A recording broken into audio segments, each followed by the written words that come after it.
There is an ancient astrological and philosophical notion that every 2,000 years humankind shifts into a new age. Such a shift is now underway, from the age of Pisces, the fish, to Aquarius, the water-bearer.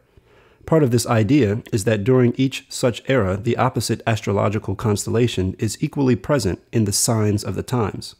The concept is that during each such period, humanity struggles to reconcile the polarities contained in the oppositional tension. What does this mean? Aquarius is an air sign, a thinking sign, this despite the ancient image of a man pouring out water. What is presented by the water-bearer is the notion of mankind, the human race collectively, without reference to gender.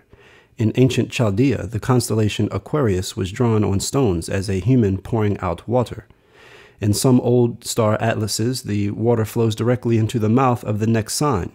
The water is symbolic of celestial waters and could have its origins with the rainy season.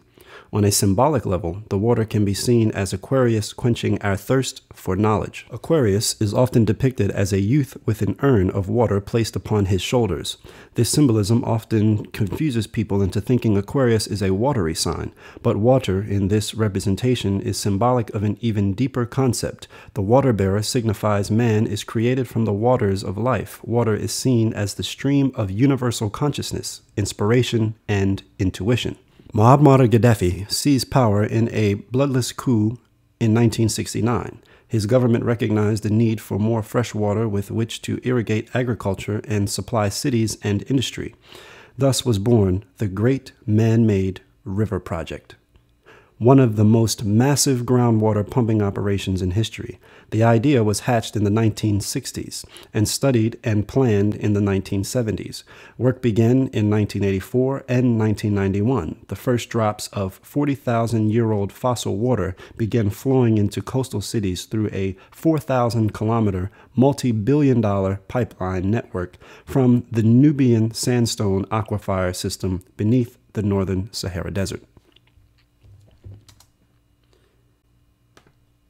Aquarius is designated as the sign of the realm of the organization and projection of social ambitions and ideals. Leo, its polarity, is involved with the same sphere of influence but carries out its role in a highly personalized manner. Leo is concerned with the preservation of the one, while Aquarius is preoccupied with the needs and interrelationships of the many. As an air sign, Aquarius pertains to the mental realms. It formulates ideas from the watery inspirations of Pisces and then proceeds to organize the concepts upon which a new civilization is to be based. It also provides much of the technology and foresight enabling humanity to plan ahead for the future. While Aquarius is ruled by Uranus, it is also influenced by Saturn. Saturn is the planet of limitations and represents the grounding force, the need for form, and the channeling of energies into prescribed paths for specific purposes. Air is the element of the new age, and this makes communication and inventiveness two of the most outstanding characteristics of the Aquarian period. The use of electricity, the car, telephone, television, internet, and space exploration. The advent of psychology and proliferation of New Age beliefs have displaced the power of the church. Religious practices have left the aspects of earth, fire, water, and began to turn mental or psychic in essence. The great challenges being wrought by the rays of Aquarius are dramatically increasing man's capacity for thinking, but not necessarily understanding or wisdom.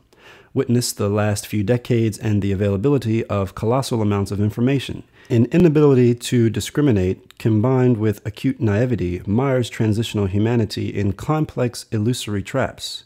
In time, the study of the relationships between teachings to find their similarities will bring wisdom and the unification of ideas. Aquarius, as an air sign, stimulates the mental bodies of humanity towards brotherhood and the integration of knowledge. We can expect the energy generated by baser worldly desires to be transmuted to a search for gnosis or soul wisdom. The new age will be one of synthesis and cooperation between individuals and groups. We can assist the transition from the Piscean age by cooperating with the divine plan, or we can vainly try to impede the process. Unless our minds are receptive to the ideas of the Aquarian age, there is no avenue for these ideas to reach the earth.